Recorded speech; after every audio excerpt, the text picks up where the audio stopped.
On this week's edition of the FarrCast, Michael Farr welcomes fan favorite Jenny Harrington for a discussion on how she is thinking about portfolios and what she's looking for in the year ahead. Dan Mahaffee shares what keeps him awake at night, and we kick off the show with Kenny Polcari on the market reactions to the Fed. And now let's get to this week's FarrCast, What If AI? And your host, Michael Farr. Welcome to the FarrCast. I am Michael Farr. Thanks so much for joining us again this week. It is the 11th day. 12/11/25, 12/11/25. 20 days left in the year, 20 days left in the quarter, 20 days left for Michael Farr at Farr, Miller & Washington and Hightower Advisors. That's right. Every good thing has to come to an end, even after 30 years, folks. My contract with Hightower is expiring. It's not expanding, I'll be leaving at the end of the year. And I'm just with such a little bit bittersweet, but I'm so grateful to all of my clients and friends for so many years. You're just the best. I can't tell you how heartwarming so many notes I've gotten have been. I'm not going away. I'm not going to leave the business. I'll have a new iteration. It'll be a bit different, but stay with us on the FarrCast. Harry and I are going to keep doing the FarrCast. Lots of folks have asked, so we're gonna keep doing it. Really, as I've talked with folks, so many folks and so many clients, one of the first questions they've asked me, believe it or not, is, what about the FarrCast? You got to keep doing the FarrCast. It's how I learn everything that's going on. It's really sweet. You all are really sweet. So thank you. Keep sharing us on your social media. All right, getting into it this week, we got Polcari coming up in the first segment. And then we've got Mahaffee for segment 2. Segment 3, Jenny Harrington with us this week. Really great to talk to her. And you know, she has that bias towards income. Her firm manages income stocks and portfolios. Be interesting to see what she thinks after this Fed cut and what that means with lower rates and how she manages around that. Markets rallied back a little bit yesterday. They're still near all-time highs. Fed did what I told you they were going to do for the past 6 weeks, which was ease a little and then disappoint in the statement. That's what they did. They eased a little and disappointed in the statement because they're not going to give you more and more and more. Interest rates on the 10-year Treasury got up almost to a 4.2%, maybe a tad higher, have rallied back somewhat to a 4.12%. We're still in that range.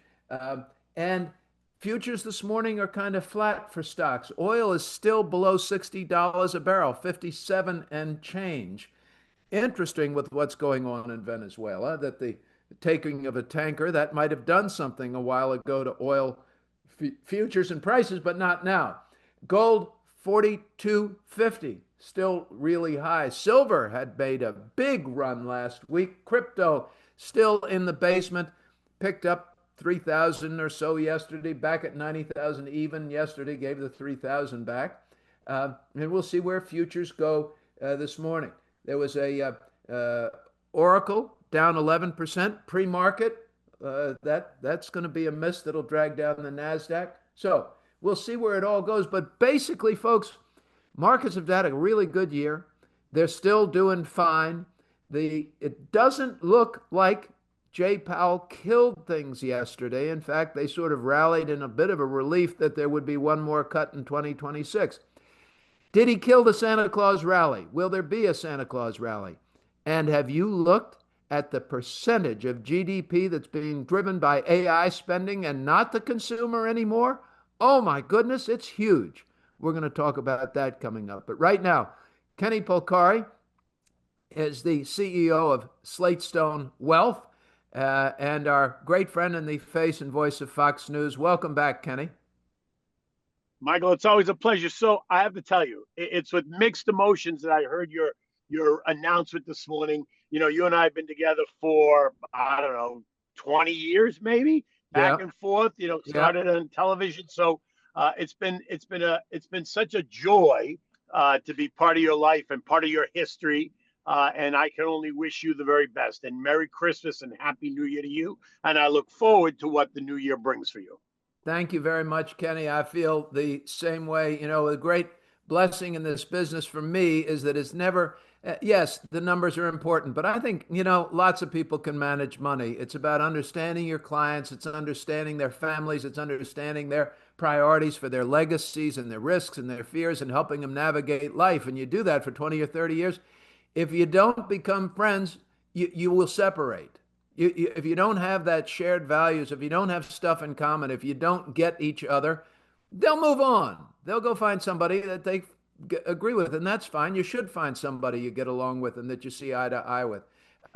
So therefore, the group that gets stuck with me, I get along with really well, and you are a great blessing not only in my life but to everybody who gets to listen to you all over the media too, Kenny. You have great advice and have helped a lot of people. So we agree that that's a really wonderful thing to have done with our careers, and we're not quitting yet. So here we go, Kenny.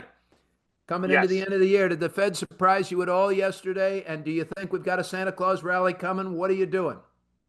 So listen, the Fed did not surprise me. And contrary to your view of it, I actually thought he did exactly what that I expected him to do. He cut rates. He became a little bit more hawkish. He just is not going to go on this ongoing rate cutting spree because I'm in the camp that we shouldn't be cutting rates any further. I was in the camp that we didn't need yesterday's rate cut. So I for one was glad to hear that he's going to take a step back. He's now going to, where he indicated that there are a handful of people on the Fed that now think we're in that neutral zone, and so therefore we're no longer restrictive, nor are we supposedly supportive so much, but we're kind of in that neutral zone, which I agree with, and so therefore I'm okay with it. I like the fact that he said, while he's concerned about the labor market, it's not collapsing. Might be softening, but softening is not collapsing. While on the other side, inflation remains sticky. We may see it tick up a little bit more, but then he suspects it's going to start to fade. I also suspect it's going to start to fade. Do I think we're getting back to 2%? I do not, but I don't think we're going to 5% either. I think we're going to stay somewhere around the 3% range, which I honestly think is what the Fed has now quietly assumed inflation is going to be. Even though they keep saying we're going to get to 2%, I think it's going to be very difficult to get to 2%, especially if you continue to cut rates. It's going to get difficult to get to 2%. So I was happy with what he said. I think the Santa Claus rally's here. Look, we're at all-time highs on the S&P. Well, we were yesterday anyway. I mean, we're at all-time closing high. The intraday high is 69.20, so we haven't pierced that. There's a possibility we will, maybe not today, because like you said, the Oracle news is going to cause the market to just take a breath and pull back a little bit. But I think we're going to end the year right here. And in my mind, that is the rally, right? We're up 23% on the NASDAQ. We're up 17% in the S&P. We're up 13% in the Dow. We're up 13% on the Russell. I wouldn't call that a bad year by any stretch. So I'm good. It's a good year. The only thing that you said that was completely and totally wrong, and it was, hey, listen, for you, it was only one thing. So that's good. So the only thing that you said that was completely and totally wrong was that I wasn't surprised and that I agree with absolutely everything else you said. I don't think they needed to cut at all. Right. I think that was a political cut. That was a political cut to buy him some time with this president, and we'll see what happens. And I think he's going to do everything he can to coast it out and do nothing, at least till he gets out of there and blame it on the next guy. That's what I'd do if I were Jay Powell. Agreed, 100%. So I think January and March, at the moment, I think they're off the table, unless, of course, the data suddenly starts to suggest otherwise, which at the moment it is not. And well, so I'm okay with that. Yeah, okay. So we're okay where everything is. As I look at a Santa Claus rally, typically at the end of the year, you get window dressing and you get the portfolio managers that do a little bit of a fire drill to make sure they own enough NVIDIA in the portfolio because they didn't own it before and all of that stupid sort of stuff. But the shifting around can take things a bit higher if they're not just trying to sell. You hope that they've done their selling already and you usually get a little bit of a lift. We may or we may not this year, but I don't see another 10% surge over the next 20 days. Do you? No, absolutely not. I don't. I actually think there's going to be more churn. I think there'll be a little bit of pullback, and I think we end the year right about where we ended yesterday in the 68.50, 69-ish range. That's where I think we end the year. I'd take that all day long. And then, Kenny, as you look forward, you and I have seen patterns. And the patterns are that you get to about February, you get through the fourth quarter earnings season reports that start coming the second week in earnest in January. You get them for about a month, and then you hit no man's land. The no news land is what you hit in about mid-February, and mid-February to mid-March is when markets show weakness. When the fears take over, when there's not a lot of headline, if the Fed's not doing anything, that's typically the time when you see some sort of a pullback. I would expect that pattern again this year. You? 100%, especially because it's a midterm election year. So there's always going to be a little bit more of volatility and chaos. And, again, every House seat is up for grabs. So that's going to cause some angst in the markets. Again, it will be short term, but it will cause some angst. I suspect I wouldn't be surprised if we saw a drawdown in the market of, 10 or 12 or 14%. That would not surprise me at all. Wouldn't that be great? Wouldn't that be great? That would be great. Boy. And I would be great. And actually, I'd like to see tech come in even a little bit more because, again, you and I have been talking. I think it's a little bit stretched. I own it. I like it. I'm not chasing it. But if we see a nice pullback, I'm going all in. But there are stocks out there in that tech and some of those big tech names that are selling at a discount to a market multiple. Now, the market multiple is stupid high at like 22 times, but there are still some of those raging tech names that are below 22 times. So do your homework, folks out there. Opportunities exist. So, Kenny, let's just think back to where we were on January 1st, and then we're going to go, okay? We're going to keep this tight today. I know you've got to get to a breakfast. Think about where we were January 1st. If I told you we would end up here, would you have believed me? And, no. Okay, you wouldn't have believed me. I wouldn't have believed you. I was prepared for the market to return. We'd had 2 good years coming into January of 25, 2, double-digit growth years, the NASDAQ and the S&P, up better than 25%. And so I thought we were going to start this year and end up somewhere more muted, maybe 8%, maybe 10 or 12% all in by the time you add in divvies is kind of what I was prepared to see. But that wasn't the way it turned out. It turned out certainly much better. And now, while I'm not sure we're going to get a fourth year, because now this is the third year of very good gains, I'm not sure we're going to get a fourth year. And partly because of the election, I said we'll create volatility. But I do think that we're going to get a positive year. So the greatest gift I think we can give our listeners, is to encourage you folks to be ready. Right. It's wonderful to enjoy good markets, but successful investing is done by people who are able to enjoy, but are most important, are able to endure and not do emotionally stupid driven things. You stay away from those emotions. So get it in your head that, hey, 2026, that might be a tougher year for stocks. I might look at my portfolio down 10 and 20% or 20%. And when I say 10 or 20%, I know you're thinking, oh, I can do that. Yeah, I'm going to listen to Michael and I'm going to listen to Kenny Polcari and 10 or 20%. Okay, it's a 10 or 20% year. Don't do that by itself. You think I've got a $1 million portfolio, $2 million, $3 million portfolio, and if I've got a $2 million portfolio, down 10% is down 200,000, and now I'm $1.8 million. Okay, think about the dollar number. If you're going to get ready for a downturn, the only way you do it is by thinking about that dollar number, I promise. Because when you look at your portfolio suddenly after being at 2 million and it's been creeping up, right? Been creeping up from $1.8 million. You got to $1 million, 810 and $1.860 million and $1.8 million, and it all seems to feel so good. If I just throw $1.8 million at you, you're not going to like it. Well, take it down. Take it down to $1.6 million, and know that that won't be permanent.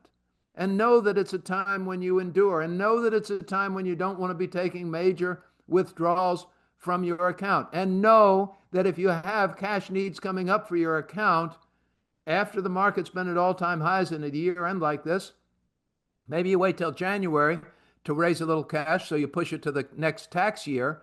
But get yourself ready. Say, look, I've got my cash. I'm all set. I listen to Michael and Kenny. And if the damn thing keeps going up, okay, you were overly cautious and you can, cuss us in the new year. But I promise you'll bless us if you're more ready than everybody else. And that's where we want you. Kenny, final word. Yeah, but remember, if you do that and the market keeps going up, you're still participating. You've got it in both places. You were cautious, but yet you're still gaining, right? So that's the positive. Listen, have a great Christmas. Have a happy New Year. I look forward to 26. I look forward to everything that's happening with you. I'm excited for your future. I'm excited for mine, and I'm excited for all the listeners that pay attention to us, that listen to us, that enjoy our conversation. And again, thank you very much for being you. We had one listener who even said to one of the folks who works for my firm who wanted to ask if Farr was still going to do the FarrCast. She says, I know those guys. I know Kenny. I know Jimmy. I know Dan. I know when their birthdays are. So we've got Kenny and I have birthdays coming up too, which we'll bore you with later. Kenny Polcari, Slate Stone. I'm starting to get, by the way, let me just tell you, I'm starting to get, because I'm going to be sick. We're going to be 65. No, you're going to be 65. I'm starting to already get the Medicare stuff. Yeah. I'm starting to get the Medicare stuff in the mail already. I'm going, oh my God, when did this happen? Yeah, right. I'm sending you a walker this year. You're getting a walker. I'm going to have a big bow on it. Ladies and gentlemen, we're going to be right back with Dan Mahaffee. Merry Christmas, Kenny. Please stay with us. Merry Christmas. Bye.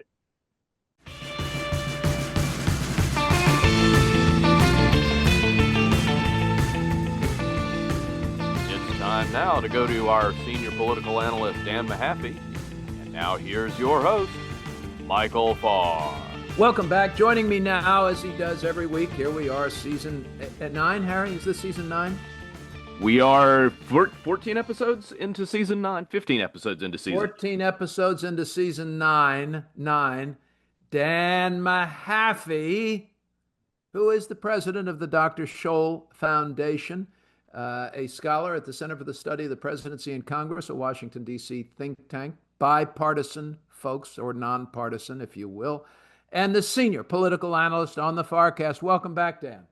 Thank you, Michael. Good morning. As you say, nonpartisan, I always will remind our listeners, I pride myself that my liberal friends think I'm too conservative and vice versa. It's really good when a few on both sides hate you, I think. It works for me. It tells me I've got probably the right message. So we can debate that later. Dan, you and I used to go through an exercise where I would ask you about the 3 things keeping you up at night. I struggle to figure out exactly where I want to start this morning, whether I feel like this charade of a healthcare vote here, 2 healthcare votes coming up in the next couple of days, is nothing more than a charade in the process of kicking the can. I don't want to waste a lot of time on it. I want to get to Venezuela, but let's talk about the 3 things. Let's go back and say, all right, what are the 3 things that are really kind of bugging you right now? Yeah, well, look, I think, let's look at the upcoming election first and foremost. And we have a lot of this discussion about gerrymandering. We see the back and forth, obviously. You mean November of 2026, the November election 2026? November election. And what you have, again, a political lifetime away, but clearly this mid-cycle gerrymandering to get both sides to juice as many seats out. And I'm going to slightly shift this to say this might not be keeping me up, but these are things that I would say if you talk to Republicans, this is what's keeping them up at night. One, that when you have this gerrymandering done, and you look at also too some of the elections that we've had, there's been big swings in these special elections. A district in Georgia, a state Senate district that went for Trump by 12, 14 points, narrowly elected a Democrat this week. So you're seeing this. You're seeing that special election in Tennessee that they had to bring in a lot of cash and heavy guns late. The point I'm getting at with all that is, one, the public is turning Two, so if you get to that with the gerrymandering they want Public is to do, turning. What do you mean by the public's turning? we see the numbers and your independent voters, they're unsatisfied. And that's actually going to get to my second point of what's keeping Republicans up at night. So let's just follow away that like independents, even some Trump voters, they're just unsatisfied. The economy, costs, all that, etc. So put a pin in So, that. okay, so somewhere in the vote count, they're losing some from the middle that they had before, is what Right. you're hearing and And, seeing. Okay, and got okay, it. so when you're gerrymandering, these Democrats that you're gerrymandering, these voters don't just disappear. You got to put them somewhere. So they're being put into districts that were previously bright red, deep red. And okay, so to gerrymander, you got to make it a little purpler. And you're still hoping the Republican or whoever will, your party will win, but you're making the district purpler. So the concern among a lot of the Republicans that I've talked to recently and that are following this is that if you have this swing and you've diluted your districts, they may be almost setting themselves up for a worse swing against them in this upcoming election if it does come against them. So all these effort to actually secure seats, you've moved these districts, you've made them less Republican in a way to gerrymander, and you're setting the seeds for an even worse defeat if these swings prolong and the president and Republicans don't turn this message, get this voter approval back, particularly on the economy, which ties into that second fact keeping Republicans up at night. Again, the turn on these numbers on the economy, independent voters, all of this has been really downhill since the beginning of autumn. You've seen things like the Epstein scandal, others weigh in on this. But look, the dissatisfaction about prices, affordability, all of that is weighing on the poll numbers. And the administration, to be fair, they're getting mocked for some of these responses. The public sees the problems, but the one that's gotten a lot of hash on social media is RFK Jr. and Secretary Duffy doing chin-ups at Reagan Airport yesterday to talk about how the American traveler can now be healthier when most Americans are thinking, geez, I would like the government to do something about the delays, the crappy airline service, and the air traffic control system that's held together by floppy disks, twine, and the dedication of its overworked staff. There is so much to unpack there. Dan, bear with me because I want to. You have just thrown a whole hell of a lot at us that's very important, and there's a lot of jargon in there. So I want to come back here and just make sure that we really cover this, ladies and gentlemen, because Dan's talking about something I think is really important. Okay, in thinking that the Republicans, if they're the ones who are having more success at gerrymandering, this isn't political. I mean, I'm not having a bias here. I'm looking at who's doing what, where. Gerrymandering is the manipulation of an electoral district boundary. They're going to move the boundary one way or the other to include more votes that they think will vote for them, where they can get a bigger majority.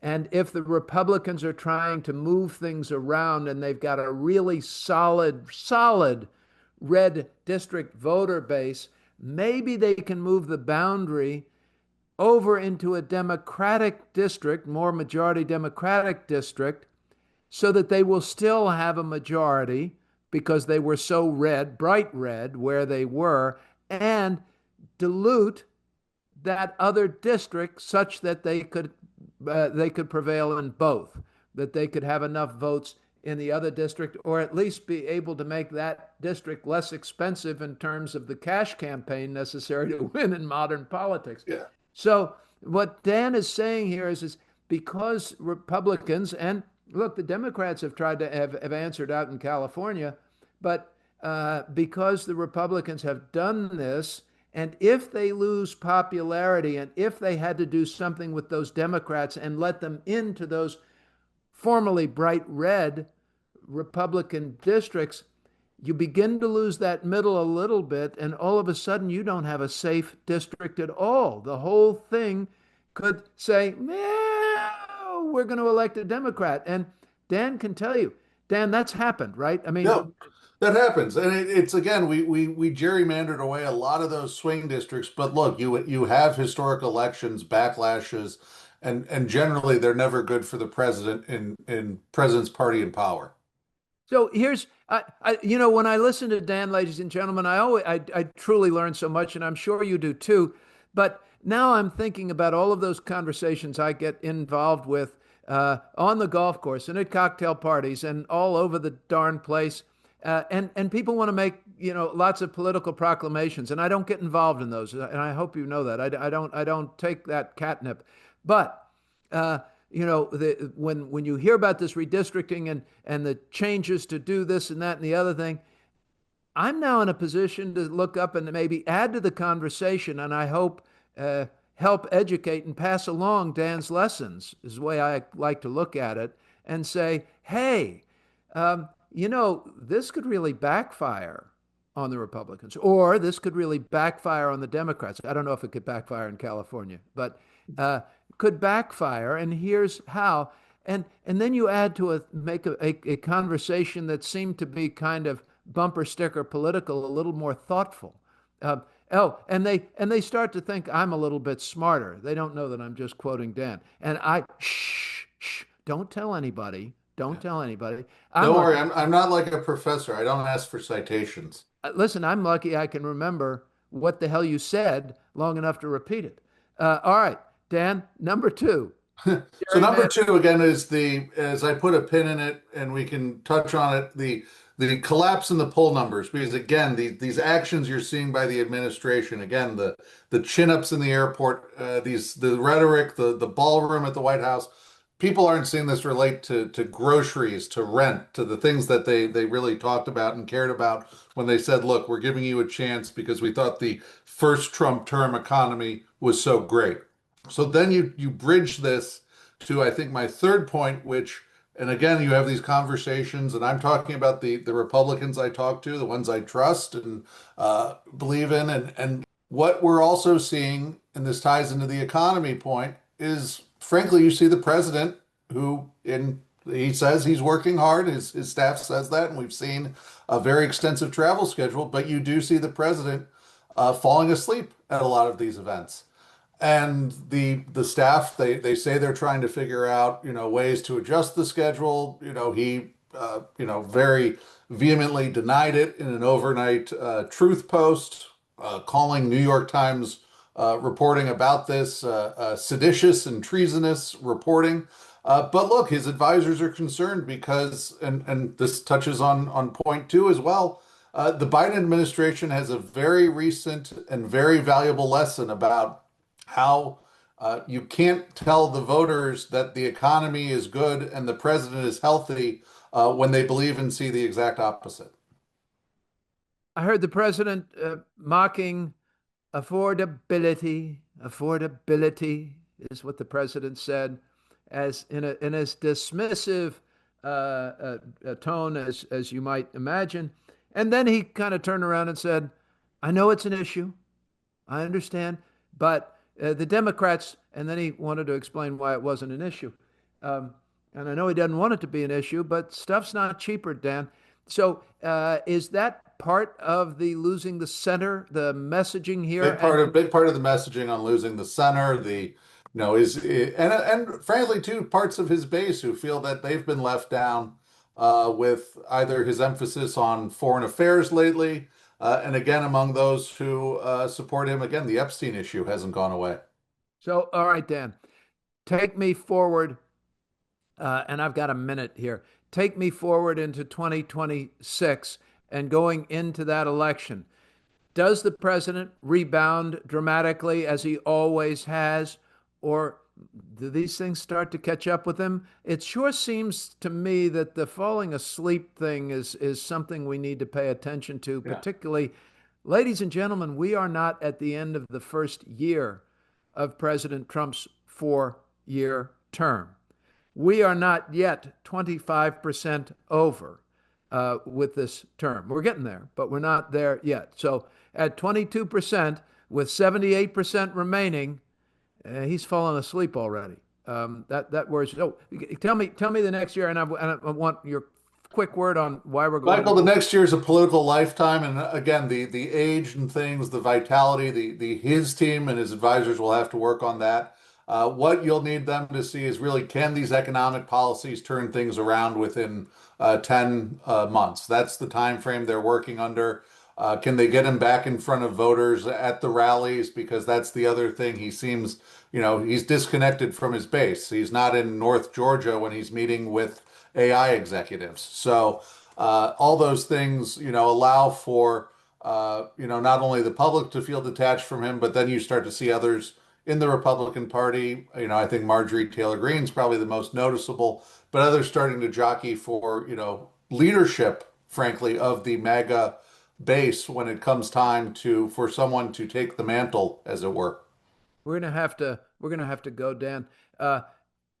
Venezuela. Why Venezuela? Of all the places, why Venezuela? Why are we doing this? We captured a tanker. Why? Why does he want Maduro gone? 30 seconds, Dan. I gotta go. Again, because it's a regime that has ties to cartels, as their intelligence says, as well as ties to Russia and China. And look, they've manipulated their elections. They want him to go. They want him to go. All right. We'll see and we'll watch and we'll talk to you again next week.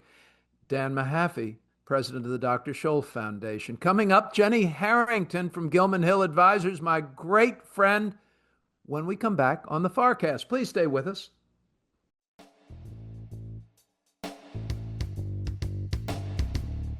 Thanks for being with us this week. And now to introduce this week's special guest, it's your host, Michael Farr. Welcome back to the FarrCast. I'm Michael Farr. So great to be with you here another week on the 11th day of December, with 20 days left in December and the year, and also 20 days left with my time at Hightower and Farr Miller in Washington, as I said at the very beginning. So all good things come to an end and we move on and we go through transitions, and there are ups and downs in lives and in markets. This is an up. I'm leaving on an up, folks, and I feel great.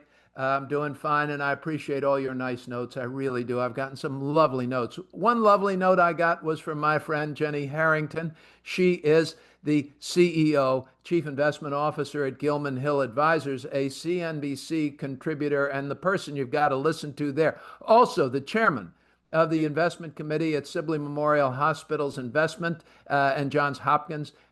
Manages and directs a committee for over $1.6 billion in assets there. I used to work with her there too. She is one of my heroes and one of my dear friends. Welcome back to the FarrCast, Jenny. Thank you for having me. Thanks for the nice introduction. And I'm filling very large shoes in that Sibley Investment Committee chairman role. It's a great job. It's a great cause. The thousands of lives that get changed because they have the financial resources to buy an MRI machine, to buy a proton therapy machine that's hugely expensive, to make sure that they have the nurses and professionals and personnel, and they've got all of the financial backing. Remember what Sister Irene said, no margin, no mission. And Jenny's there carrying on a tradition of maintaining the margin so they can pursue the mission. So it's great work, Jenny. I mean, really great work. I did leave after 3 positive up years, Jenny. We've had 3 great years in the market, and I stepped off the boat, left it to Jenny, which probably means, we were talking about this earlier in the FarrCast, Jenny, we're going to have a pullback. We're due. We're just way overdue for a pullback. And this works for me because they'll blame it on you. Absolutely. Thank you so much. Yeah, no, it was actually a profanity-laced rant that I went on against Michael, saying, you probably left at the top, and now I need to do all the dirty work of explaining to people over the next year or two why the portfolio is down, whereas you had all the glory of saying, hey, we're having another double-digit year. Aren't we great year after year? So thanks for the timing, Michael Farr. Hey, well, it's not, hold on, what is it? Hold on. Aren't you a huge proponent of not market timing? Because it sure feels to me like you're market timing. Old age and treachery beats the youth and energy every time. Sometimes you just get lucky too. And boy, does luck. I think back over the most of my career so far, and boy, you never underestimate luck. Jenny, the Fed cut rates yesterday again by a quarter of a point, and then they said we're not going to do anything for a while. I've said for a long while this is a normalization. It's not an easing. It's not a stimulus. It's not an accommodation. It's a trying to get back to normal. And I wouldn't have cut if I had been on the Fed. I don't think they needed to do anything other than be more patient, but that's okay. I tend to be a little more hawkish about these things. I'd love to hear your opinion on what the Fed did, where they are in their cycle, and also because, look, ladies and gentlemen, Jenny is a really unique investor. She is absolutely brilliant, absolutely certifiably brilliant on paper. Okay. Academically, she's a 12 out of 10. I didn't major in math, but I think I can do that. She manages a style that's based on income. She has equity portfolios that generate income, like 5% income from a more conservative portfolio. That's her game, that's her gig, and her firm's been growing gangbusters. So when she talks about this stuff, there's a whole lot of reason to listen. I'm sorry, Jenny. You're overly generous, Michael. But with respect to the Fed cut yesterday, I think it's interesting when you say it's a path to normalization. Because if it's a path to normalization, then I disagree with you that you don't think they should have cut. If they're just trying to normalize, they really should get the Fed funds rate down to 3%, stop screwing around, get out, leave it there for the rest of eternity, and not mess around. By the way, that's not my unique thought. That's my partner, Greg Stanik's unique thought. If okay, just my two. I'm going to come right back real fast. If inflation, if their target, see, I would go with it, except that their target for inflation is still 2%, and they are absolutely being mealy-mouthed cowards if they mean it. I don't know if it should be 2%. I've talked to the Fed governors, a bunch of them, and they said, well, we sort of made up 2%. But if 2% is your number, and we're at 2.8% or even more, and we've got inflationary pressures, as the chairman said yesterday, why the hell are you cutting? I got the employment thing, but this seems more political to me. Not like I'm just not sure. And I don't know if anyone's sure. Yeah, they probably aren't either. But there was one thing in there, and actually it was in the last meeting too that's been catching my attention, which is they're starting to talk about the employment and the labor side as secular, potentially not cyclical. And they've said in gentle terms, if there's a secular shift occurring in the labor markets, we don't have the tools to deal with that. If it's cyclical, fine. You lower interest rates, companies spend more, they hire more, blah, blah, blah. But tell our listeners what you mean by a secular shift in the labor market. That's a little jargony. Tell us what you mean. I'm trying to think of how to explain it best. But what it means is like, what if there's something really changing here? What like if what? AI? Like what? Like what AI? Okay, here we go. Like, what if AI is going to really, really take jobs, and not low end, low paying jobs, but high paying jobs? And what if, what if I look at it really, I mean, the obvious one to go to first is the legal industry and the paralegals and people who are making 100, 150, 200, $250,000 a year. What if those jobs really go away and aren't needed? What if all the coders out there who've been coding and making 150, 250, $350,000 a year, what if those jobs are gone? Right. And it's not just cyclical because the economy cycles and there's a business cycle where, businesses are doing well and they hire and they're doing poorly and they lay off. But what if it's fundamentally different? Because there's a huge shift because AI is taking jobs or maybe not even taking them, but decreasing the creation of future high paying jobs. I don't think the Fed's tools work in terms of stimulating companies to hire in that kind of scenario. And I think they're aware of that. It's tricky. I think there's an opacity to the economy, to trying to invest right now that I've certainly never felt to this degree. And I wonder if the Fed's in the same boat where they also don't. And Michael, you could even tease that out a little bit more where we keep hearing there's more dissent amongst the Fed presidents than there's ever been. Maybe that's why, because nobody knows these answers. See, I told you she was smart, and then she came out with more opacity.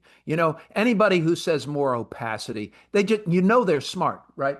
Okay, sorry, I'm teasing, but, no, I really just hang around with John Harrington, my husband, who has the biggest vocabulary ever. So 30 years of hanging out with him, and I actually talk like a smarter person than I am. I got to get to spend time with him. When can I get to know him better? I really want to. Soon. Jenny and I Soon. talk all the time. I mean, a lot, but okay.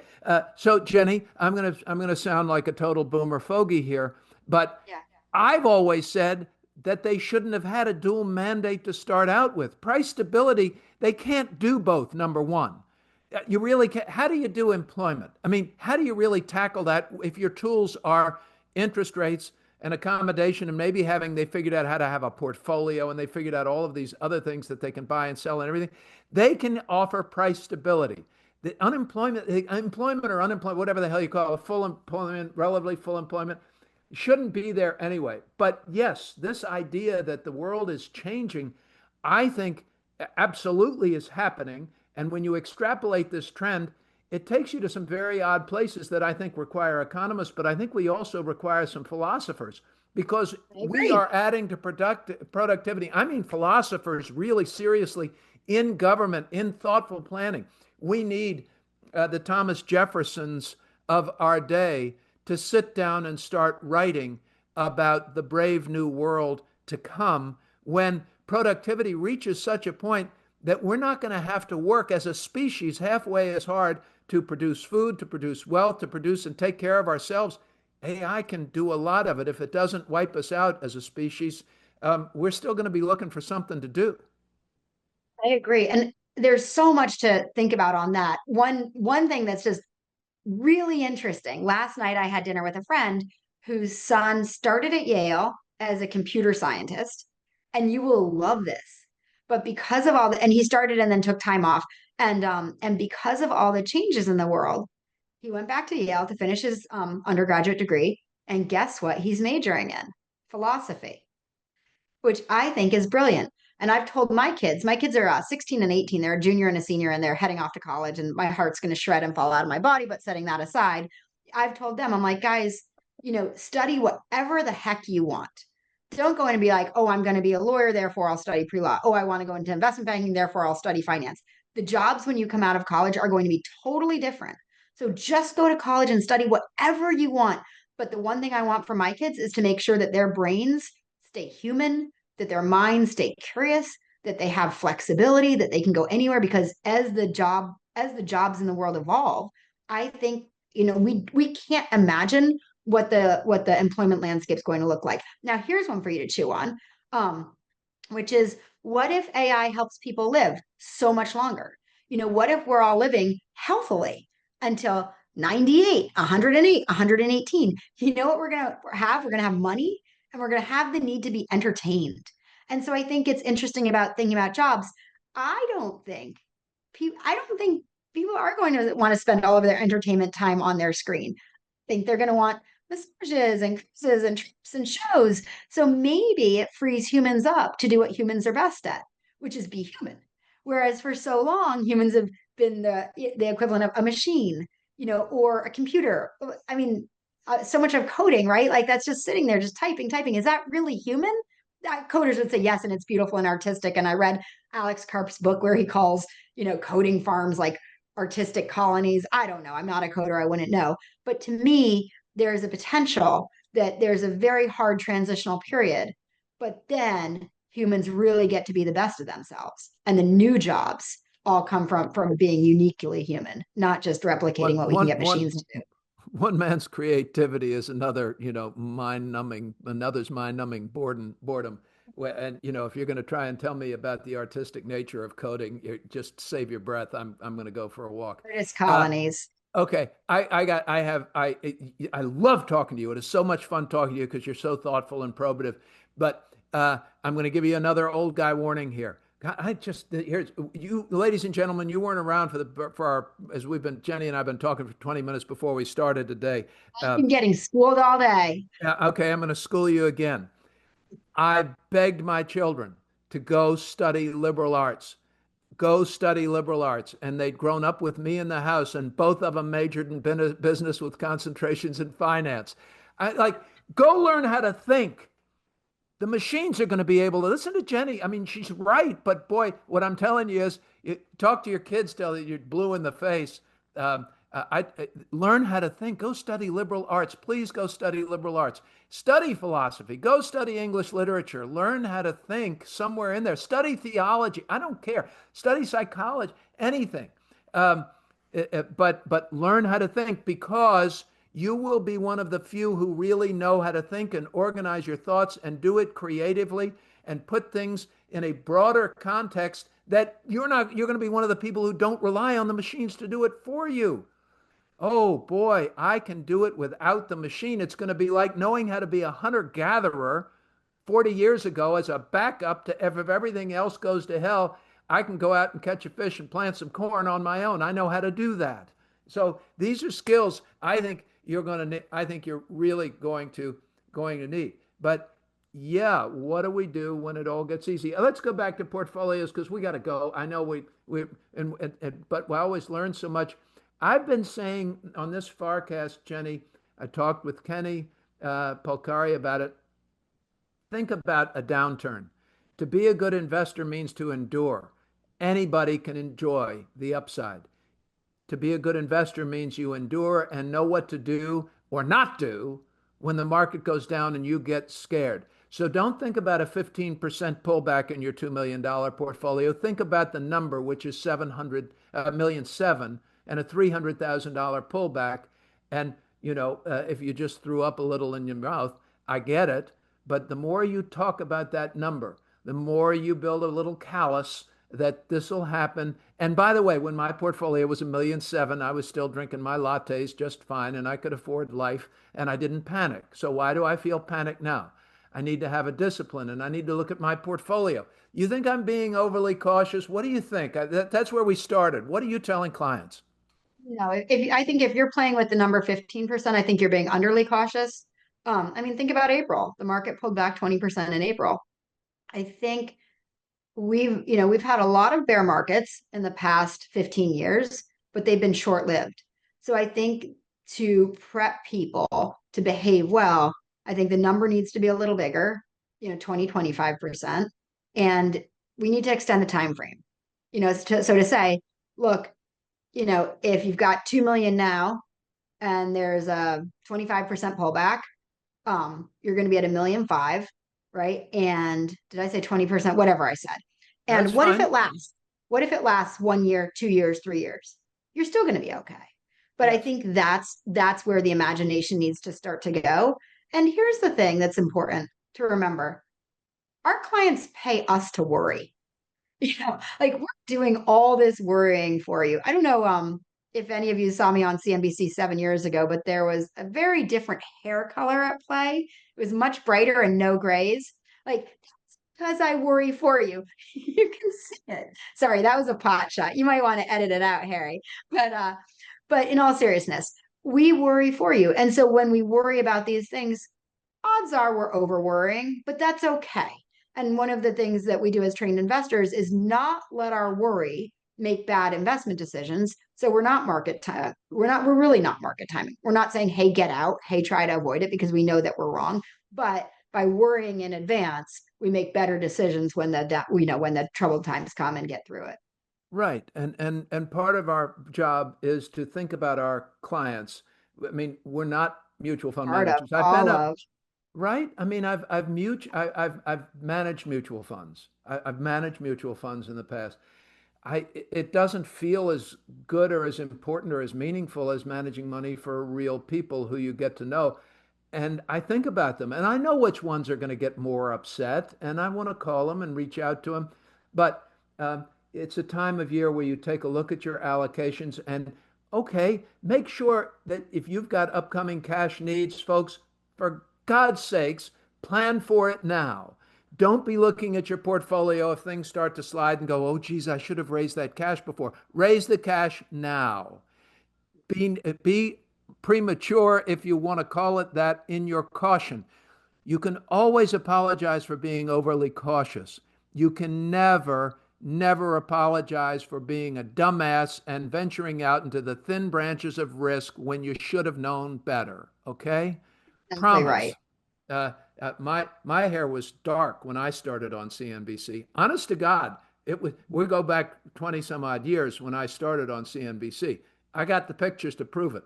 I've got some. I got one on my website, on my Facebook page, that from hell, that was only 10 years ago. I still had a lot of black hair. Well, I don't anymore, and that's okay. These were all well earned, and they're okay. They're coming it up. You did the worrying for them. Yes, and that's what we do. Talk to your advisors. Talk to your advisors. Make sure that the risk in your portfolio is appropriate for you. Be ready for a pullback. If you're ready for a pullback, that's part of preparation. That's just as important as doing research on your stocks or on your bonds. So do it, and know that your bills and everything else are going to get paid, and we probably have a bit of a downturn. And if I'm wrong, tough. You'll be in a little more conservative position, and you'll blame me next year. But I'm betting you won't. I'm betting you won't. I'll be here with you next year on the FarrCast. I still have to work on my portfolios and my names and my stocks, and I can't stop being an investor and looking in markets. It's part of my DNA at this point. Jenny, do you have a final word as we leave you at this holiday season? And we hope you will continue with us on the FarrCast as we will go. We are now in season 9, believe it or not, but Harry and I are going to keep cranking this thing out. So anyway, we hope you'll keep coming back. Enjoy the holidays. Like, don't overthink this. Know that we're worrying for you. It's what we're paid to do. But that's it. Just to go enjoy the holidays. That's what people earn and save all this money for, so that they can actually enjoy it. If your money is not enhancing the quality of your life, do something different with it. Make your money work for you. I actually wrote that in a note 25 years ago, make your money work for you. And there was a typo back when we could have typos, and it came out as make your mother work for you. My mother was still alive. And I left it in there with an asterisk. I said I just couldn't take it out. I sent her a copy. Jenny Harrington is CEO at Gilman Hill, a CNBC contributor, my very dear friend. That's it for another FarrCast, ladies and gentlemen, as we cover Wall Street, Washington, and the world. On behalf of my producer, Harry Jennings, everybody at Farr, Miller, and Hightower, we hope you have a great week. Thanks for being with us. Share us on your social media. And I will be back again next week. I will be back again in January and February and March. Going nowhere. It's going to keep telling the story, singing the songs. Thank you for being with me, for your great support, and for all your nice letters and notes. I really do appreciate it. And some of them actually do bring a tear. They're very, very sweet. In Naples, Florida, for the FarrCast, I'm Michael Farr. We'll see you next week. Bye. And that's a wrap on this week's edition of the FarrCast. Thanks to our guests, Kenny Polcari, Dan Mahaffee, and special guest, Jenny Harrington. The FarrCast comes to you weekly and is produced by Michael Farr and Harry Jennings, and is available for free on Apple Podcasts, Spotify, TuneIn, and all major podcast platforms. We love hearing from you every week, and we try to respond to all of your notes and comments. You can reach us at hjennings@farrmiller.com. Let us know any questions you have and topics you'd like to hear us cover in coming episodes. We would like to remind you that the FarrCast podcast is for informational purposes only and should not be considered legal or financial advice. The information, statements, comments, views, and opinions expressed or provided in this podcast, including by speakers who are not officers, employees, or agents of Farr, Miller & Washington or Hightower Advisors, are not necessarily those of Farr, Miller & Washington, Hightower Advisors, or any firm any of our guests may represent. Any mention of a specific security should not be construed as a recommendation to buy or sell, and please be aware that past performance is not a guide to the future performance of any security, index, fund, manager, or strategy. We strongly recommend you review with a financial professional before you make any investment decision. And if we can be of assistance here at Farr, Miller & Washington, please reach out to me at hjennings@farrmiller.com. We are here to help, and I'll be happy to put any of our listeners in touch with one of our investment professionals for a complimentary review of your portfolio and your investment goals. Join us next week when our scheduled special guest will be Dr. Jeffrey Lacker, past president of the Richmond Federal Reserve, sharing his thoughts on the Fed's moves this year and what his crystal ball says about the economy in 2026. Take care, stay safe, and stay healthy. We'll see you next week. Go beyond the headlines each week with the FarrCast. Wall Street, Washington, and the world.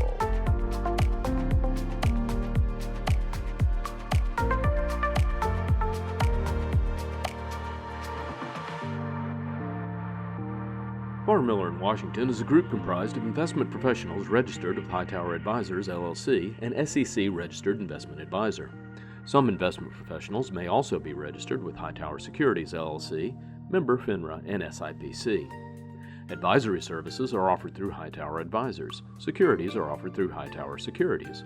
All information referenced herein is from sources believed to be reliable. Farr, Miller & Washington and Hightower Advisors, LLC have not independently verified the accuracy or completeness of the information contained in this podcast.